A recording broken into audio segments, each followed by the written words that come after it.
విమానం టికెట్ తీసుకున్నప్పుడు అర్జెంట్‌గా అది మారే పరిస్థితి వచ్చిందంటే, డబ్బులు కట్ చేస్తే కనుక రూ.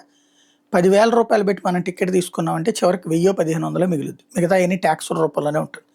అదే పోనీ మనం వేరే రోజుకి ట్రాన్స్‌ఫర్ చేసుకుందామంటే ఫెసిలిటీ లేదు ఇంతకాలం.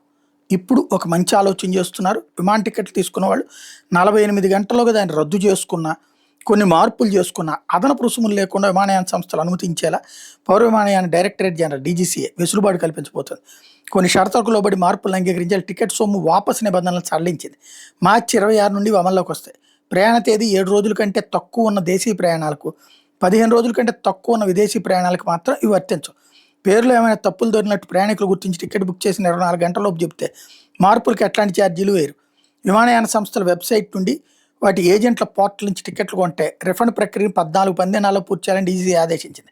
ప్రయాణ సమయంలో ఒక పిఎన్ఆర్ ఉన్న ప్రయాణికుల్లో ఎవరికైనా వైద్యపరమైన అత్యవసర పరిస్థితులు ఎత్తే ఆసుపత్రిలో చేరాల్సి వస్తే టికెట్ రద్దు చేసుకుంటూ సొమ్ము వాపసు చేయాలని, లేదంటే ఆ డబ్బును క్రెడిట్ షెల్లో చూపించి తర్వాత వాడుకునే అవకాశం కల్పించాలని స్పష్టం చేసింది.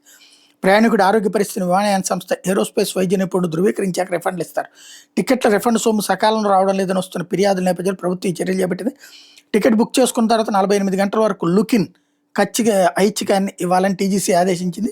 ఈ వ్యవధిలో టికెట్ రద్దుకు మార్పులకు అదనపు రుసుము పడవు. మార్పును కోరుతున్నటువంటి తేదీకి విమాన టికెట్ ధర ఎంత ఉందో అంత చెల్లిస్తే సరిపోతుంది. టికెట్ తీసిన 48 గంటల తర్వాత అయినా మార్పులకు రుసుము చెల్లించాల్సి ఉంటుంది.